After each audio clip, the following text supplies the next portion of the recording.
candy stuff and some social media and stuff. She's a sweetheart. I just didn't know if you knew her. Does this look okay? I think you look good. Do you, Just be this smart. okay like this? I think you're cute. As long as you don't get too serious, you gotta smile. Just like, be have comfortable. your smile in your voice. I'm gonna move this microphone up just a Not that tad. you don't always have that, but. There you go.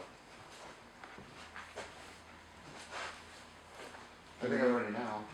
Everybody ready? Tyler, do we need to take a break before we do this, or you okay? Okay. Good. All right, so let's talk about this show. Tell me how this all began.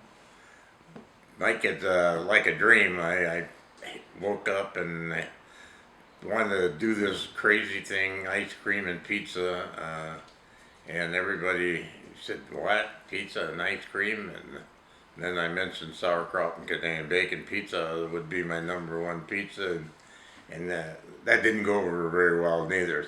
So I wasn't getting a lot of encouragement from anybody, but I couldn't get rid of the dream. Every time I'd stand in the shower, I'd have that dream about and I could picture this little ice cream parlor with striped wallpaper and, ice cream parlor in front and a pizza in the back and everybody all dressed just super, and my wife Sandy was in charge of all the clothes that we were going to end up having. So we did a lot of drawing on placemats of another restaurant and did a lot of drawings trying to figure out what we wanted to do if it ever happened, which we always kind of thought, well, it probably is never going to happen, but I couldn't shut up about it. I'd tell everybody till they were sick of hearing about it, and but that's how we started the whole thing. And how long ago was that? 1972, we opened the first store, and we worked night and day on it, and I was out the carpenter. I did things in there that some guy remodeled a restaurant later, and he said, "Who in the heck nailed the sheetrock right to the cement block?" I said, "That was me." I said, "I couldn't afford the studs to go behind it." Anyway, we had the thing so cute, and we were ready to open, and I had a good friend, Father Honig, who was a priest in town, and so I called him and I says, "I got a bunch of my friends coming down." I said, "Could you come down and we'll just have a little prayer service, because I'm short of money. I can't pay for the cheese right away, and I need all the help I can get, and I'm going to take a new partner." I said, "The guy upstairs is going to be my partner, and maybe you could then say a little prayer to give us a kickoff." And so he came down. We had a little prayer service, and everybody kind of tried all the ice cream dishes, and we nibbled on the pizza, and everybody thought, "Oh my gosh, this is different than I thought it was going to be." So all my friends now became positive rather than negative, and they were all willing to help in every which way. And so I never was short of friends to come down and give me a hand when I opened the first store. And I was like a little kid at Christmas time. I mean, I'd walk outside and I'd look at the front of it, and I'd hose off the driveway, and then I'd stand back, look at it again, and then I'd turn the key and open the door and walk in and play like I was really going to open it that day. And I just couldn't go home. Sandy would call and say, "Are you coming home?" I'll be home in a little while. And I'd back up and look at that thing again and walk around. "Oh, I'm going to move this, move that," and so I just couldn't leave the thing. It was something that just was so exciting for me, and everybody said I wasn't going to make it. I didn't have enough money. I didn't have the best location. I didn't have any marketing money. I didn't have all the kinds of things. I couldn't pay for the cheese because I didn't have enough money to pay for the cheese and open the store too. And I think I opened up with $35 in the cash register and a few dollars in the bank, and I went for it. And the first few days it was kind of slow, which was good.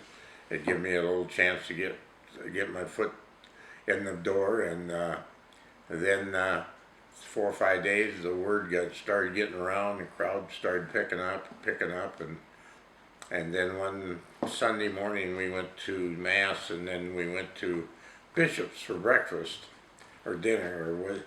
And Steve Coward was working for me at that time, and the Times Democrat wrote an article about Happy Joe's Ice Cream Parlor in Davenport, down East Village. And Steve called me at Bishop's and said, "Joe, get down here. We got people lined up clear out the road, clear to the phone booth out in front." And we, Sandy and I and the kids, and I called a few of my friends to come down, and the place never quit until 2 o'clock that night. So I thought, oh my God, this thing is unreal. And the next day it was like that. Next day it got better. The next day it got better and better. And I just keep looking up and thanking my partner for all the help. And it's just was overwhelming. We couldn't believe it. And I mean, I was making dough at night and then greeting people at the door during the day, and run home, take a shower, clean up, come back, and Sandy and my 4 kids were involved. Normally you don't have kids involved, and I had all 4 of them. Crystal was my little greeter, 6 years old, and she was greeting people, and Larry was making sundaes, and Tim was helping in the kitchen, and Julie was one of my waitresses that was waiting on tables, and we just overwhelmed people. We just treated them just like family when they walked in. And my first thing I told my whole crew, I had about a little meeting, and I said, remember, everybody that comes in, I want them treated just like your grandma.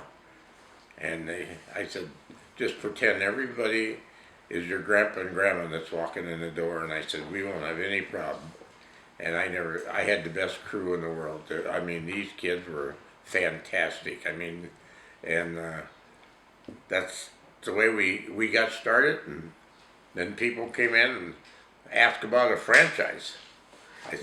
Go ahead. Well, I was just going to say, and it's obvious that when you started, really all you had was faith.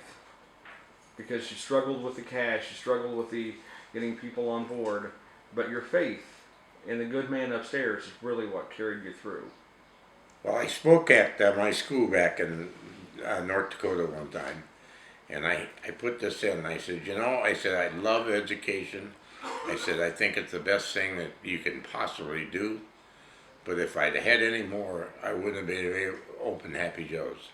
Because education would have told me, you don't have this, you don't have that, you don't have this, you don't have that, and there's no chance you should ever open a business. So sometimes I think you talk yourself out of some great ideas out. And a lot of people come in and ask me about different jobs, different businesses they want to open, and I'm the wrong one to ask because they walk out here all fired up rather than all beat up. It's a good feeling. I've been in one of those meetings, by the way, and I still appreciate it.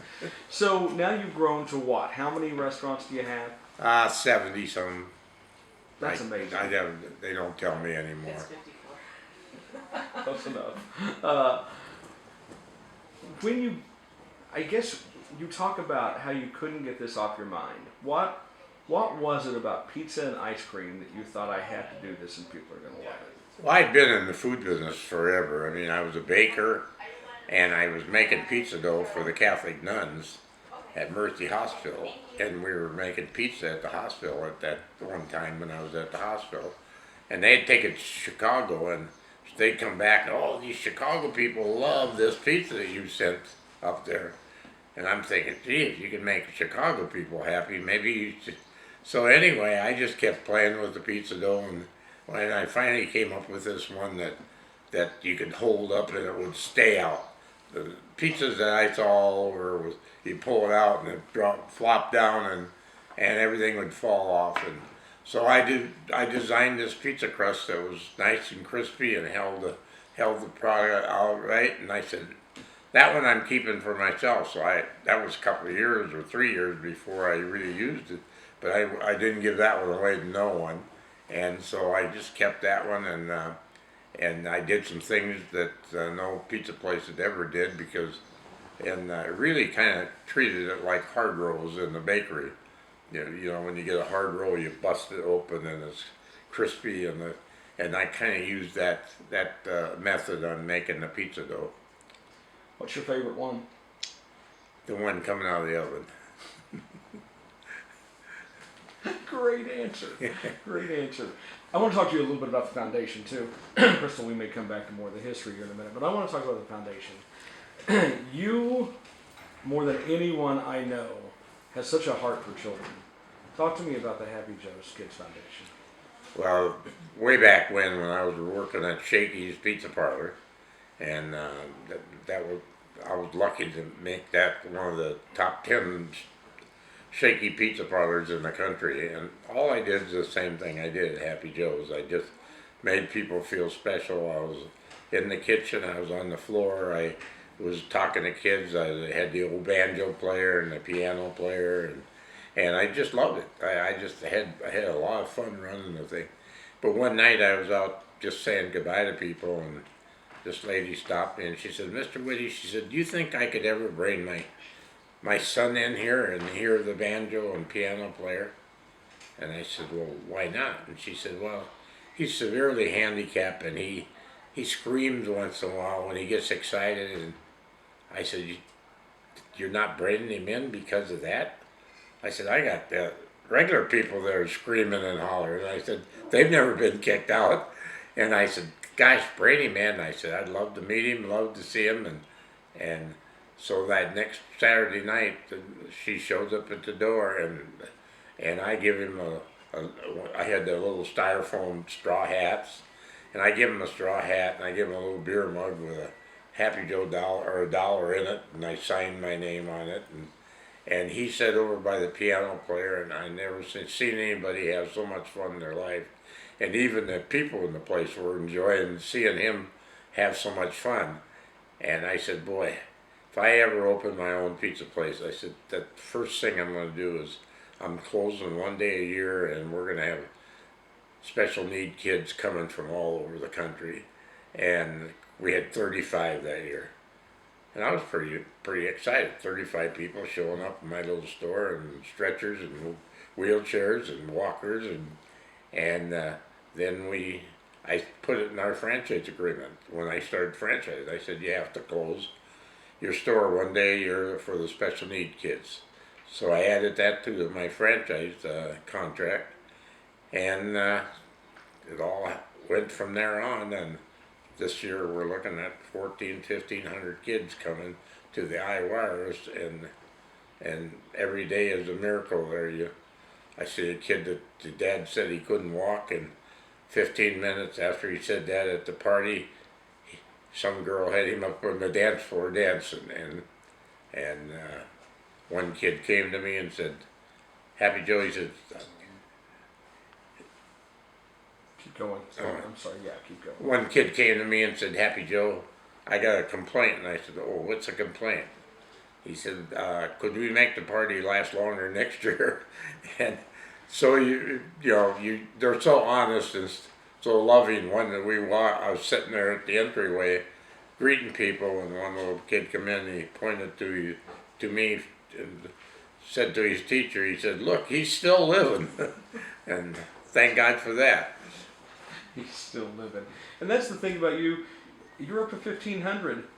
You don't have a cap, do you? What if 2,000 show up this year? You gonna make room for all of them? Can you tell a special need kid no? I don't think you could, and I know I can't. No, I don't. I remember some school called and said they wouldn't be there because they couldn't get a bus. And I got on the phone with some of my business partners and the people I know, and 15 minutes later we had a bus.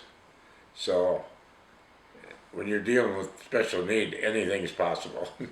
Because people's heart just opens up. I mean, there's not many people that can deny doing something special for the special need. I agree. I think it kind of helps that you never really grew up. You're still a kid at heart. Never did grow up, thank God. That's why all the kids love to be with me. They say he's more fun than one of our buddies. You know, they come out to my farm. I got him driving the gator. Oh, it never drove the gator. Oh, you're gonna drive it today. Oh, my mom will be. Or I never rode a pony, and then 15 minutes later she's riding the pony up to the front door saying hi to mom. You know, and they're just fun to be around. So are you. Crystal, is there anything about the history of the company that I'm trying to think of? We talked about the beginnings, we talked about I where we think- are. Yeah, I think maybe the story of the first franchise, how that Okay. went